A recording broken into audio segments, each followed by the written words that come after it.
18h sur TV Vendée, bonjour et bienvenue dans cette édition du mardi 24 octobre. Les premiers vaccins contre la grippe aviaire sont administrés aux canards depuis le début du mois. De quoi soulager les éleveurs après 2 années difficiles. Nous nous rendrons à Sallertaine pour nous en rendre compte.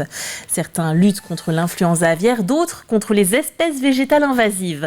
Un réseau à l'échelle départementale s'est créé à cet effet et nous verrons une expérimentation réalisée sur la Jussie. Enfin, une vente Emmaüs sur le thème Halloween, de quoi permettre à petits et grands et surtout à toutes les bourses de se mettre dans l'ambiance. La campagne de vaccination contre la grippe aviaire a commencé le 2 octobre en Vendée comme partout en France.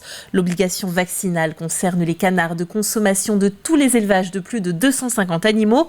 À Sallertaine, l'élevage de la famille Bossy a été durement touché pendant 2 années. Comme d'autres, cette vaccination est très attendue pour reprendre une activité normale. Colline Davy les a rencontrés. Une piqûre puis un tour de toboggan, ces canards reçoivent leur première dose de vaccin. Pour leur éleveur, c'est un soulagement. Un gros soulagement, parce qu'on va pouvoir reprendre peut-être une vie active plus raisonnée, ça nous permet d'avoir des plannings, avoir une rotation. C'est ce qui a été long, c'est ce vide sans savoir ce qui allait nous arriver, dans l'attente.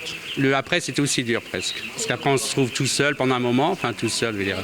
Bon voilà, dans notre quotidien, il faut reprendre les habitudes, il faut reprendre plein de choses. Et parmi ces choses à reprendre, une nouveauté donc, la vaccination.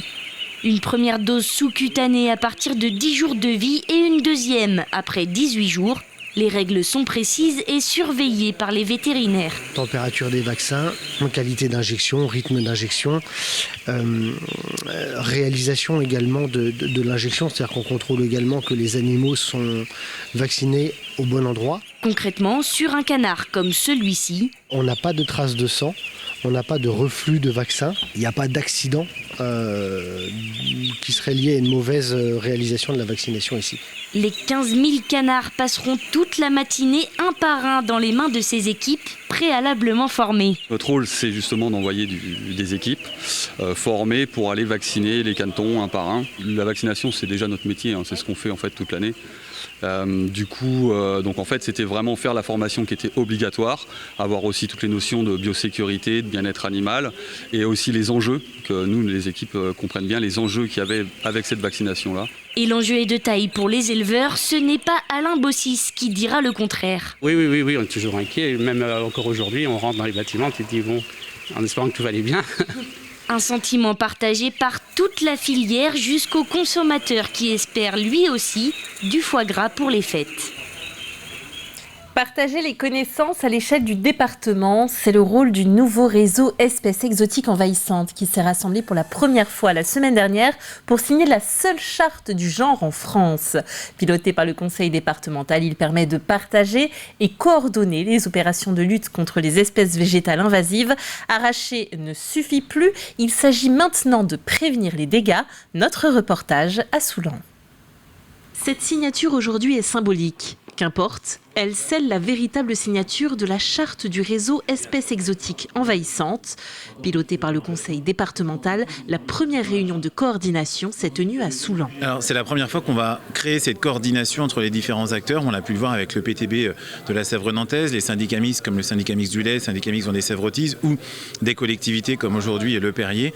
L'objectif, c'est que ces différents acteurs, on puisse partager nos connaissances vis-à-vis des plantes envahissantes, voir comment nous pouvons agir, quelles sont les solutions efficaces et comment on peut le faire à l'échelle du département. Ennemi numéro 1, la Jussie, très invasive. La lutte contre cette espèce a démarré il y a plus de 30 ans. Longtemps, seules des opérations d'arrachage étaient conduites, mais désormais l'objectif est de prévenir son apparition. Différentes approches sont expérimentées.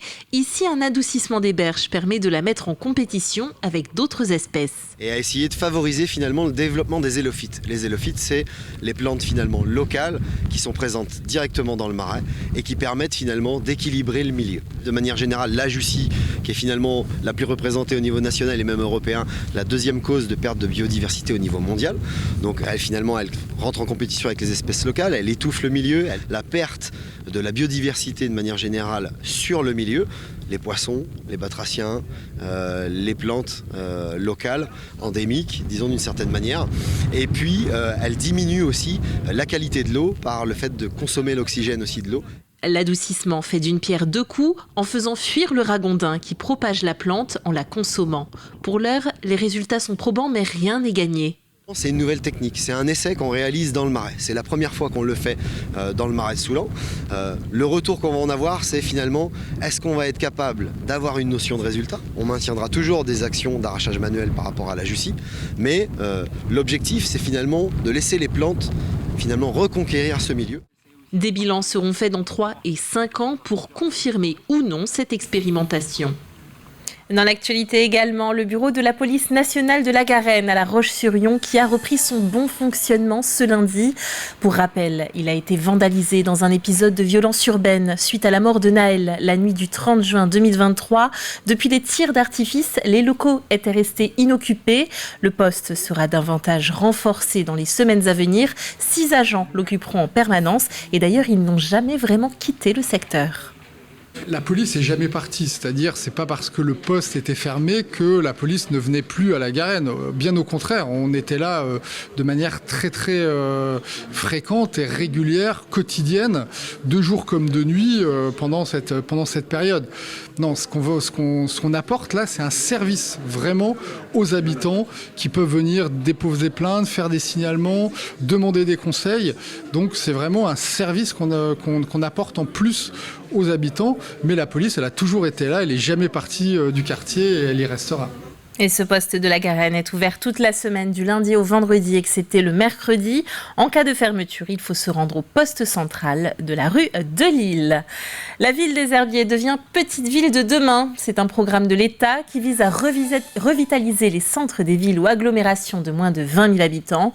Cette convention permet d'avoir accès à des ressources financières de l'État, des conseils d'experts et des échanges avec les autres villes labellisées. Si les Herbiers peuvent compter sur un dynamisme économique certain, la ville a malgré tout des défis à relever en termes de réaménagement urbain, avec 3 priorités selon le maire, la santé, le logement et la vitalité du cœur de ville. Un deuxième logement pour les internes qui va certainement être inauguré dans quelques jours. Et puis, on a également le logement. Le logement, on a été la commune dans le bocage qui a le plus construit ces 5 dernières années. Et puis, les 5 prochaines années, on ne baisse pas le rythme reste le même. On a également le centre-ville, qui est une priorité également pour la ville des Herbiers. Et dans les années à venir, on va pouvoir travailler un peu plus avant sur l'aménagement commercial, sur l'aménagement urbanistique à proprement parler pour rendre le centre-ville toujours plus agréable. Et puis, troisièmement, de continuer à faire de l'animation en centre-ville comme on aime le faire ici aux Herbiers, terre de grands événements. L'incendie criminel survenu en fin d'année 2019 a fait d'importants dégâts. Aussi, la pose de la première pierre de la future mairie de La Ferrière était attendue. Une 60aine de personnes étaient présentes pour découvrir également le futur pôle culturel et associatif. Des équipements indispensables vont donc renaître dans la commune, tout un symbole pour le maire. Ça a été vécu un véritable traumatisme pour les élus, pour les agents de la mairie qui ont vu leur outil de travail, l'endroit où ils passent la moitié de leur vie, partir en fumée. Et ça a été un choc aussi pour les habitants de se dire à La Ferrière, ça peut arriver aussi. C'est une page qui se tourne sur un événement funeste, mais c'est aussi une page qui s'ouvre sur l'avenir et c'était la volonté, le guideline de la réflexion. Ça marque aussi le début d'une réorganisation complète de l'ensemble du bourg qui va s'étaler sur plusieurs années, qui dépassera probablement le cadre du mandat actuel. C'est un symbole, c'est clairement le début d'une belle aventure pour préparer La Ferrière à ses enjeux de demain. En magasin, masques grimaçants et autres costumes de sorcières sont partout. Halloween, c'est pour bientôt. Grâce aux dons d'une entreprise, l'antenne Emmaüs de Véret a organisé une vente spéciale et solidaire sur ce thème. De la décoration au déguisement, de quoi permettre à chacun de se mettre dans l'ambiance. Mathis Pires. Fêter Halloween à petit prix, c'est ce que propose Emmaüs à Véret. Et pour l'occasion, l'association a mis en place, grâce aux dons d'une entreprise, une vente spéciale et solidaire qui casse les prix. On a récupéré pas mal des objets qui nous ont donnés par Centre Accord. Donc en fait, c'est des objets de Halloween. Donc on a profité pour faire cette vente. Et nous, on divise par 4. Le prix est divisé par 4. Ça veut dire qu'au lieu de cette personne paye, par exemple 20 €, va payer à peu près 7 €, 8 €. Donc c'est dans leur vraiment un petit budget, quoi. Et à quelques jours de cette fête frissonnante, certains adeptes du déguisement n'hésitent pas à faire le plein, de quoi faire quelques économies. C'est pas les mêmes prix non plus qu'on peut trouver, surtout que ça dure pas très longtemps, 1 à 2 journées. Donc on en profite et puis ça sert à une bonne cause aussi à la fin. Ah, nous, on se fait plaisir comme ça, parce qu'on sait que maintenant la vie c'est dur. Donc niveau restaurant et tout ça, on ne fait pas trop. Mais pour les enfants et tout ça, Noël, Halloween, c'est des fêtes où on fait assez... on aime bien déguiser la maison et tout ça, et on sait qu'ici on peut trouver des choses intéressantes. En fait, là, niveau des achats, si on ne fait pas encore un petit tour encore dedans, on en est pour 35 €. Alors qu'en magasin, ça en aurait sorti pour au moins 70-80 €. Des citrouilles, des accessoires de déguisement et de la décoration d'intérieur, de quoi ravir toute la famille pour qui cette fête est immanquable. Ça plaît, oui, on est assez étonnés. Il y a des gens qui attendaient vraiment, qui fêtent encore Halloween énormément. Et donc ils se sont régalés avec tous les articles qu'il y avait sur la table et ils se sont vraiment fait plaisir. Ah oui, c'est la fête. Après, ils vont inviter et tout le monde se déguise. Ah oui, c'est vraiment chez certains une institution. Voilà. Moi j'aime bien, ça met un petit peu d'ambiance avant Noël, ça permet de passer, faire l'entre-deux entre bel été et Noël, il y a un peu cet entre-deux.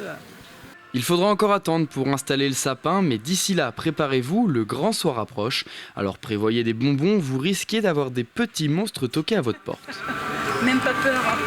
Et cette dernière information, le service d'accueil des urgences des Sables d'Olonne n'ouvrira pas ses portes 2 nuits consécutives de 18h30 à 8h30, de cette nuit à demain et la nuit du mercredi au jeudi.